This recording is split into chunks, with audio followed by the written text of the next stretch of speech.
আসসালামু আলাইকুম। সন্তানকে ভালো মানুষ হিসেবে গড়ে তুলতে হলে পিতামাতাকে অবশ্যই তার সন্তানকে নিজের কাজ নিজে করতে দিতে হবে এবং তার বয়স অনুযায়ী তাকে কিছু দায়িত্ব প্রদান করতে হবে। সন্তানকে ধীরে ধীরে বাস্তবতার মুখোমুখি করতে হবে, সকলের সাথে মিশতে দিতে হবে, তার নিজের কাজ নিজেকে করতে দিতে হবে। এভাবে আপনার সন্তান ধীর স্থির, শান্ত, শক্ত সমর্থ ও সাহসী হয়ে গড়ে উঠবে, সফল হওয়ার সকল যোগ্যতা ও সামর্থ্য অর্জন করবে। এ প্রসঙ্গে ইংলিশ লেখক E.M. ফরেস্টার বলেন, চামচে তুলে খাইয়ে দিলে চামচের আকার আকৃতি ছাড়া সে আর কিছুই শিখতে পারবে না।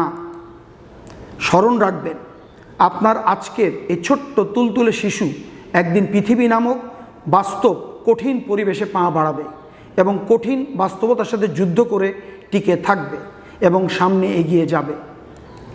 তাই সন্তানকে সাহায্য করুন, কিন্তু তার হয়ে কাজগুলো করে দেবেন না।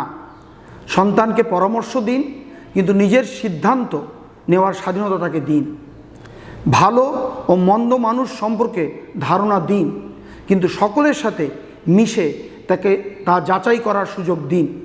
তাকে দরিদ্র, অসহায়, পঙ্গু, সুবিধা বঞ্চিত মানুষদের দেখে তাদের প্রতি সমব্যথী হতে দিন এবং তাদের সহযোগিতা করার সুযোগ দিয়ে তাদের দান ও সামাজিক কর্মকাণ্ডে অভ্যস্ত করে তুলুন। তাদের পিতামাতা, ভাই বোন, আত্মীয় স্বজন, প্রতিবেশী, বন্ধু, সহকর্মীদের প্রতি দায়িত্ব সম্পর্কে অবগত হওয়ার সুযোগ দিন এবং দায়িত্ব পালনের মাধ্যমে তাকে পরিবার, সমাজ ও রাষ্ট্রের প্রতি দায়িত্ববান হয়ে উঠতে দিন। সন্তানকে দায়িত্ববান হয়ে উঠতে সাহায্য করুন। এটা পিতামাতা হিসাবে আপনার অন্যতম গুরুত্বপূর্ণ দায়িত্ব। কনফুসিয়াস, একজন বিখ্যাত চীনা দার্শনিক, তিনি বলেন, I hear and I forget, I see and I remember, I do and I understand.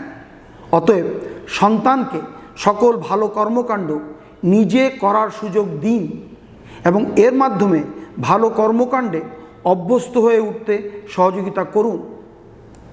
চলুন আমরা আমাদের সন্তানকে নিজের কাজ নিজে করতে দিয়ে এবং তাদের বয়স অনুযায়ী বিভিন্ন দায়িত্ব প্রদান করার মাধ্যমে ভালো মানুষ হিসেবে গড়ে উঠতে সাহায্য করি। আসসালামু আলাইকুম।